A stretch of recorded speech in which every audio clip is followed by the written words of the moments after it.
우리나라에서는 보기 힘든 나무들 가운데 쓰임새가 많은 것들이 있습니다. 하나는 야자수입니다. 야자 열매는 시원한 음료가 그 안에 들어 있습니다. 코코넛 워터를 다 마시고 나면은 하얀 과육이 나오는데 그것도 참 맛있습니다. 제가 인도에 현습 선교사로 있을 때 제일 좋아했던 이 음식 가운데 하나가 코코넛의 그 하얀 과육을 말려서 이렇게 가루로 만든 것에다가 바나나를 으깨서 손에 같이 비벼 먹으면은 얼마나 맛있는지 모릅니다. 드셔보셨습니까? 네, 참 맛있습니다. 또 야자수 잎으로도 여러 가지 물품들을 만들어낼 수가 있고, 또 야자 열매 그 속 껍질로 공예 작품을 만들기도 하고, 또 그 겉껍질은 또 연료로 요긴하게 쓰여집니다. 바나나도 그렇습니다. 바나나가 많이 나는 지역에서는 이 바나나를 식사할 때 잎을 따다가 음식을 그 위에 놓고 먹습니다. 그러니까 바나나 잎을 접시로 사용하는 것입니다. 그러면은 다 먹고 난 후에 설거지할 필요도 없이 그냥 버리기만 하면 됩니다. 얼마나 좋은지 모릅니다. 또 바나나 잎으로 연잎밥처럼 그렇게 음식을 싸서 요리를 하면은 또 그 바나나 잎에 그런 좋은 성분들이 그렇게 흡수가 돼서 참 맛있게 먹을 수가 있습니다. 열대 지역에서는 바나나 잎으로 그렇게 주먹밥 같은 걸 싸서 바나나 잎을 일회용 도시락처럼 그렇게 들고 다니기도 합니다. 또 하나를 더 든다면은 이 올리브 나무를 들 수 있을 것 같습니다. 올리브 열매는 우리 입맛에는 그렇게 맞지 않는 것 같습니다. 좋아하는 사람도 계시겠지만은 올리브 열매 나는 너무 맛있더라 그러는 분은 별로 못 본 것 같습니다. 올리브는 열매 자체보다 이 올리브로 얻는 기름이 중요합니다. 이 올리브유는 다양한 용도로 쓰이죠. 일단 식용으로 사용합니다. 예전에는 우리가 콩기름을 많이 썼지만은 요즘에는 올리브유도 많이 가정에서 쓰고 있습니다. 샐러드를 만들 때나 요리를 할 때 올리브유를 많이 씁니다. 그리고 올리브유는 등불을 켤 때 연료로도 사용합니다. 마태복음 25장에 열처녀 비유에 보면은 등불을 켜기 위한 기름이 나옵니다. 이 기름을 원어로 보면은 엘라이온이라는 단어가 쓰여졌습니다. 이 엘라이온은 올리브 오일을 가리키는 것이고, 이 열처녀 비유에 나오는 기름이 곧 올리브유입니다. 그리고 올리브유는 상처를 낫게 하는 약용으로도 요긴하게 사용됐습니다. 누가복음을 보면은 선한 사마리아인의 비유에서 강도 맞은 사람에게 약으로 상처를 치료해 줄 때 기름을 사용했던 것을 볼 수가 있습니다. 여기에 쓰인 단어 역시 엘라이온입니다. 그리고 올리브유는 향이 좋습니다. 그래서 화장품으로도 쓰였습니다. 얼굴에도 머리에도 바르기를 했습니다. 성경에는 손님을 환영할 때, 또 금식할 때, 또 장례 때 향유로 사용했던 것을 볼 수 있습니다. 이렇게 올리브유는 아주 다양한 곳에 이렇게 쓰임새가 많아서 그 지역에서는 올리브 나무는 신의 선물이다 라고 말을 합니다. 오늘 본문 말씀은 감람나무 기름으로 등불을 켜는 용도와 관련해서 하나님께서 주신 말씀입니다. 본문 말씀을 제가 다시 한번 읽어보겠습니다.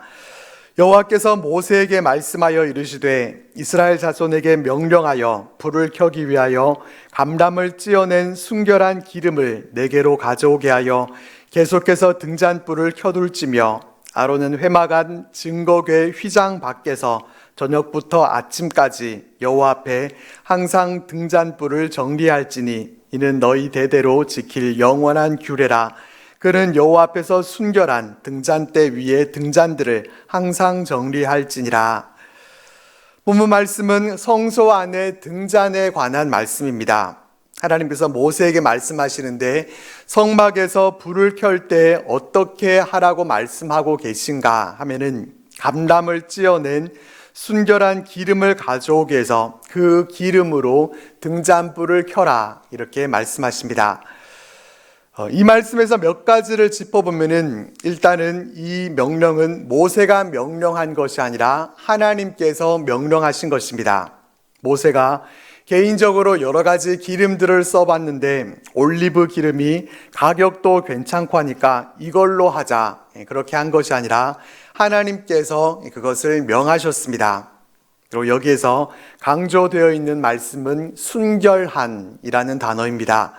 그냥 올리브 기름이 아니라 올리브를 찧어낸 순결한 기름으로 등잔불을 켜도록 말씀하십니다. 올리브 기름을 얻는 방법을 찾아보니까 이 올리브 기름을 얻기까지 4번의 그렇게 기름을 짜는 그런 과정들이 있다고 합니다. 첫 번째 기름을 짤 때는 기름 틀에 비교적 가벼운 돌을 올려서 짜는데 이때 가장 맑고 깨끗한 올리브 기름이 얻어진다고 합니다. 그 다음에는 또 좀 더 무거운 돌을 올리고 그렇게 해서 더 이상 기름이 나오지 않을 때까지 짜내게 되는데 몇 번째 기름이 가장 좋은 것이겠습니까? 당연히 처음 얻어진 기름이 가장 값집니다. 처음 짜낸 이 기름이 값지다는 것에 대해서 상품의 그 품질 차원에서 값지다고 할 수도 있겠지만은 영적으로도 해석해 볼 수 있는 것은 처음 짜낸 기름은 첫 번째 명령에 순종해서 바로 항복하고 순종해서 나온 기름이기 때문에 귀하다는 것입니다. 억지로 힘을 주는데도 안 나오려고 버티고 버티다가 하는 수 없이 나온 기름과는 같을 수 없습니다. 우리의 순종과 또 우리의 헌신에 있어서도 마찬가지입니다. 교회학교 교사로 또 찬양대와 같이 여러 섬김의 자리에서 섬겨달라고 할 때 바로 순종하고 항복해서 그렇게 섬기게 되는 것과 또 버티고 버티다가 나중에 하는 수 없이 등 떠밀려서 헌신하는 것은 다릅니다. 바로 순종에서 나온 첫 기름의 그 헌신이 더 값진 것입니다. 주님께 우리는 값진 헌신을 드리고 싶으십니까? 아니면은 그저 저렴한 헌신을 드리고 싶으십니까? 하나님은 처음 짜낸 이 가장 순결하고 값진 기름으로 등을 밝히라 이렇게 명령하셨습니다. 순결한 기름으로 본문 말씀이 되는 레위기 24장을 보면은 순결함과 정결함이 강조되어 있는 것을 볼 수 있습니다. 본문에 나오는 순결한 기름과 또 순결한 등잔대 외에도 6절 말씀에 보면은 순결한 상, 그리고 7절에도 정결한 유향도 볼 수가 있습니다. 이 모두는 온전함을 나타내는 것들입니다. 여기서 우리는 하나님께서 요구하시고 우리에게 원하시는 것이 무엇인가 하는 것을 우리가 보게 됩니다. 온전한 것으로 우리가 하나님께 드려야 한다는 것입니다. 본문에서는 얼마나 많은 양이 필요한지 개수나 또 수량, 중량에 대해서는 말씀하지 않으십니다. 얼마나 많은 기름과 얼마나 많은 가루, 얼마나 많은 유향을 드리는 것이 중요한 것이 아니라 순결하고 또 정결한 것을 드리는 것이 중요합니다. 하나님은 우리에게 많은 양의 제물을 원하시는 분이 아니십니다. 우리에게 비싸고 또 귀한 것을 바치라고 그렇게 강요하시는 분도 아니십니다. 하나님께서 우리에게 순결한 것을 원하시는 것은 하나님께서 바로 거룩하신 분이시기 때문입니다. 가장 높으신 분이기 때문입니다. 말라기서를 보면은 패역한 이스라엘 백성들에 대한 하나님의 말씀이 나옵니다. 하나님은 말라기 1장 8절 말씀에서 이렇게 말씀하십니다. 만군의 여호와가 이르노라 너희가 눈먼 희생 제물을 바치는 것이 어찌 악하지 아니하며 저는 것 병든 것을 드리는 것이 어찌 악하지 아니하냐. 이제 그것을 너희 총독에게 드려보라. 그가 너를 기뻐하겠으며 너를 받아주겠느냐. 율법은 하나님께 드리는 이 제물에 대해서 흠없고 온전한 것이어야 한다 이렇게 규정하고 있습니다. 근데 이스라엘 백성들은 하나님의 말씀을 듣지 않고 어차피 하나님께 제물로 드려서 죽어질 것인데 그냥 제일 좋은 것이 아니라 차라리 눈먼 것으로 병든 것을 하나님께 드리자 하면서 흠 있는 것을 드렸습니다. 하지만 그것을 받으시는 하나님께서 과연 그것을 받으시겠습니까? 총독과 같은 세상의 통치자에게도 흠 있고 성의 없는 예물을 드리게 될 때 불쾌하게 여기고 받지 않는 것이 당연합니다. 어쩌면 권세자들은 그런 성의 없는 예물을 바치게 되면 누가 감히 이따위 예물을 나에게 드렸느냐 호통치면서 그 사람을 당장에 끌고 오라고 할지도 모릅니다. 하물며 하나님은 천지 만물의 창조주이시고 또 우주 만물의 통치자이신데 온전하지 못하고 흠이 있는 것을 하나님께 드린다라고 하는 것은 말이 되지 않습니다. 하나님께서 이렇게 흠없고 온전한 것을 바치게 하신 것은 구약시대 희생제물이 예수 그리스도를 예표하고 있기 때문이기도 합니다. 그래서 어느 성경학자는 순결하고 온전하지 못한 제물을 드리는 것은 곧 하나님을 모독하고 예수 그리스도를 욕되게 하는 것이다 라고 말합니다. 거룩하신 하나님께는 순결하고 온전한 것을 드리는 것이 마땅한 모습입니다. 우리는 어떻습니까? 우리는 하나님께 온전한 것을 드리고 있습니까? 우리의 마음을 온전히 하나님께 드립니까? 우리의 시간에 있어서는 어떻습니까? 우리의 시간도 우리는 하나님 앞에 온전히 드리고 있습니까? 내 할 일 다하고 남는 찌꺼기 시간, 그것마저도 아까워하면서 우리가 하나님께 드리고 있지는 않습니까? 본문 말씀을 통해 우리는 외적으로 드러나 보이는 양이나 다른 어떠한 것이 중요한 것이 아니라 하나님 앞에서 우리의 마음을 그리고 우리의 시간과 우리의 귀한 것을 얼마나 온전히 드리고 있는가 하는 것을 돌아볼 수 있기를 바랍니다. 거룩하신 하나님이라고 부르면서 하나님께 우리의 시간과 마음을 드릴 때는 전혀 거룩하게 구별되지 않은 아무거나 되는 대로 남는 것, 어떻게 좀 그렇게 드리는 것이 아니라 순결한 기름, 억지로 짜낸 것이 아니라 가장 처음 가장 귀한 순결한 기름을 하나님께 드릴 수 있는 우리의 삶에 되시기를 주님의 이름으로 축복합니다. 본문에서 이렇게 순결한 기름을 가져오게 해서 결국 명령하고 계신 것이 무엇인가 하면은 계속해서 이 등잔불을 켜두라는 것입니다. 순결한 기름을 내게로 가져오게 하여 계속해서 등잔불을 켜둘지며, 같은 내용을 담고 있는 출애굽기 27장에는 이렇게 기록되어 있습니다. 너는 또 이스라엘 자손에게 명령하여 감람으로 짠 순수한 기름을 등불을 위하여 내게로 가져오게 하고 끊이지 않게 등불을 켜되 아론과 그의 아들들로 회막안 증거궤 앞 휘장 밖에서 저녁부터 아침까지 항상 여호와 앞에 그 등불을 보살피게 하라. 이는 이스라엘 자손이 대대로 지킬 규례이니라. 이 출애굽기의 말씀에 비추어 보면은 계속해서 등잔불을 켜두라 라고 하는 이 말씀은 24시간 하루 종일이 아니라 저녁부터 아침까지 규칙적으로 항상 켜는 것을 말합니다.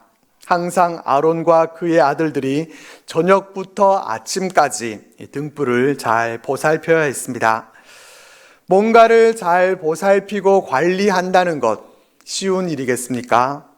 결코 쉽지가 않습니다. 잘 관리하기 위해서는 신경을 많이 써서 잘 지켜야 합니다. 성소에서 제사장이 등불을 관리하는 일, 어떻게 생각해 보면은 힘든 노동도 아니고 어렵지 않은 쉬운 일이라고 우리는 생각할 수 있습니다. 그냥 기름이 떨어지지 않게 잘 지켜보고 있다가 떨어질 시점이 됐을 때 그냥 기름을 잘 채워주기만 하면 됩니다.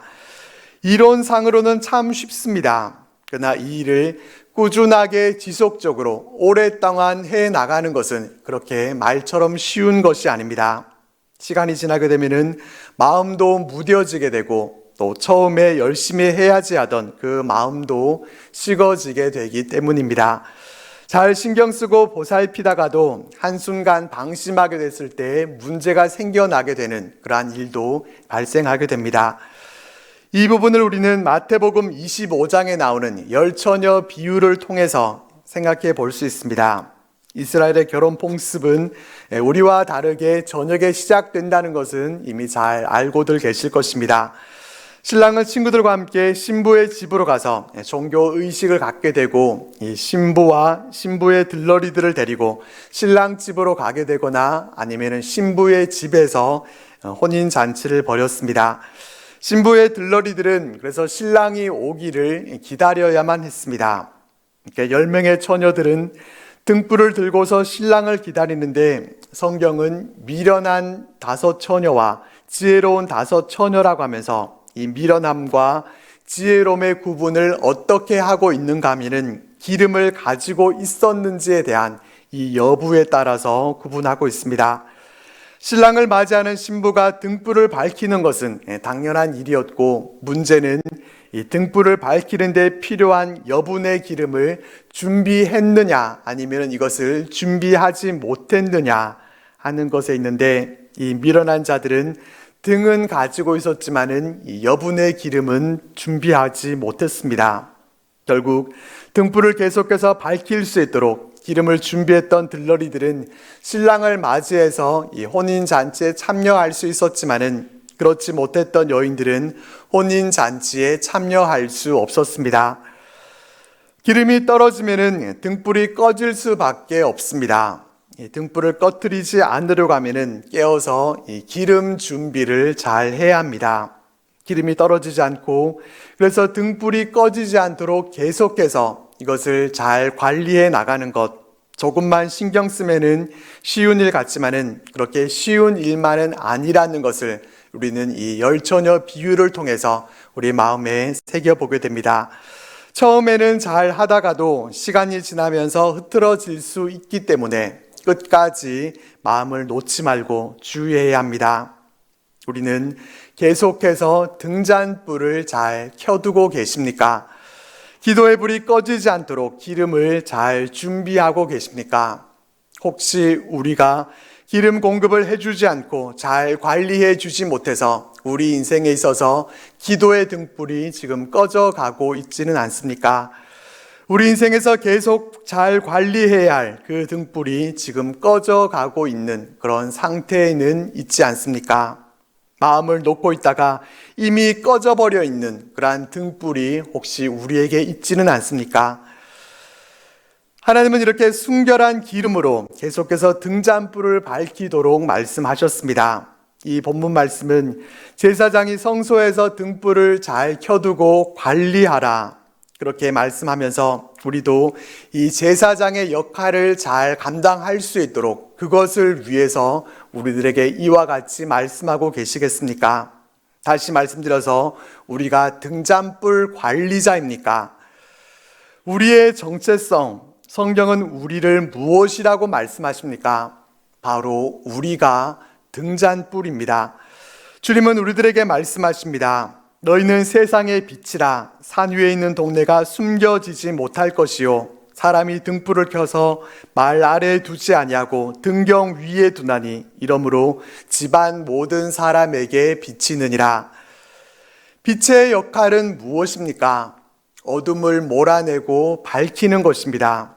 어둠을 몰아내서 숨겨진 것을 드러내는 것이 빛이 감당해야 할 역할입니다. 빛은 어두움을 밝히기 위한 것이 목적이기 때문에 등불을 켜서 이것을 돛박 아래에 두지 않고 등경 위에 두게 됩니다. 그렇게 되면은 집안 모든 사람들에게 그 밝은 빛이 다 비치게 됩니다. 그리고 주님은 빛에 대해 말씀하시면서 결론적으로 이와 같이 말씀하십니다. 이같이 너희 빛이 사람 앞에 비치게 하여 그들로 너희 착한 행실을 보고 하늘에 계신 너희 아버지께 영광을 돌리게 하라. 어둠 가운데 있는 세상 사람들에게 우리는 복음의 밝은 빛을 비춰서 세상 사람들이 우리의 모습을 보면서 과연 그리스도인답구나, 저들이 믿고 있는 하나님은 참 좋은 분이로구나, 이렇게 인정받아서 하나님께 영광을 돌리게 하라 라고 말씀하십니다. 우리가 바로 빛입니다. 우리는 순결한 기름으로 불을 밝혀야 하는 세상의 빛입니다. 빛인 우리들이 꺼지지 않고 세상을 밝히려 하면 어떻게 해야 됩니까? 기름이 계속해서 잘 공급이 되어야 합니다. 이 기름이 어떻게 얻어집니까? 발로 밟는 짓밟힘을 통해서, 무거운 돌에 짓눌리고 압착을 통해서 얻어집니다. 순종과 인내와 헌신으로 얻어지게 됩니다. 순종과 인내와 헌신, 이것이 우리에게 있습니까? 이렇게 얻은 기름이 우리에게 있습니까? 본문 말씀은 등잔불과 빛에 관한 말씀만을 얘기하고 있는 것이 아닙니다. 간과할 수 없는 한 가지가 더 있는데 그것은 기름의 향기입니다. 등잔에 불만 밝히려고 한다면 사실 올리브유, 그것도 아주 순결한 기름은 그렇게 필요하지가 않을 수 있습니다. 학생 시절에 제가 삼겹살을 구워 먹을 때 실험을 해봤습니다. 이 불판을 기울여서 종이컵에 이 기름이 한가득 담겼는데 거기에다가 휴지로 심지를 만들어서 거기다 불을 붙여봤습니다. 어떻게 됐겠습니까? 당연히 불이 잘 타올랐습니다. 일명 돼지 기름 등불이었습니다. 그렇지만 그림이 나고 또 냄새도 나는 것 같아서 이래서 사람들이 이렇게 쓰지 않는구나 그렇게 생각했던 적이 있습니다. 등유로 쓰려면은 기름을 얻을 수 있는 어쩐 재료든지 그냥 싸게 잘 구입을 해서 얼마든지 기름을 만들어내서 쓸 수가 있습니다. 그러나 순결한 기름을 드리게 하신 데에는 이유가 있기 때문입니다. 그 이유는 아름다운 향기가 그곳에 있기 때문입니다. 본문 말씀을 통해서 하나님께서 우리에게 주시는 또 하나의 메시지는 순결한 기름의 향기를 하나님이 받으신다는 것입니다. 하나님은 순종과 인내와 헌신으로 얻어진 기름, 그 순결한 기름의 향기를 받으십니다. 기름으로 밝혀진 불빛, 이것은 결과적인 것이고 이렇게 불을 밝힐 수 있기까지 기름을 얻기까지 있었던 그 순종과 인내와 헌신, 하나님은 이것을 눈여겨보시고 바로 이것을 하나님은 향기로 받으십니다. 하나님은 그냥 어디서 기름 한 통 얻어와서 그냥 불만 밝히는 것을 원하시는 그러한 분이 아니십니다. 하나님이 거하시는 집 성소에 불만 밝히면 되니까 그저 아무 기름이나 가져와서 성소 안이 어둡지 않도록 그냥 밝은 빛으로 가득히 채워라 이렇게 말씀하시는 것이 아닙니다. 하나님은 순결한 기름의 그 향기를 또한 원하십니다. 순종과 인내와 헌신이 없으면은 이러한 기름을 얻을 수 없고 기름이 없으면은 불을 밝힐 수 없습니다. 세상에 비친 우리들은 이 순종과 인내와 헌신으로 얻어진 이 순결한 기름으로 빛을 발해야 합니다. 기름 공급을 위한 가장 좋은 방법은 무엇이겠습니까? 꾸준히 그것을 계속해서 공급해 주는 것입니다.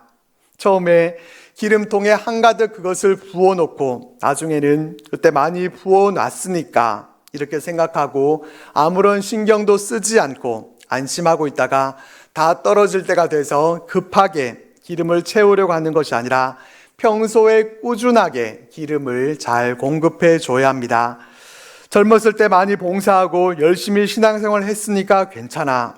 그 당시에 열심히 내가 헌신해서 기름을 많이 뽑아놨으니까 한동안은 끄떡 없을 거야.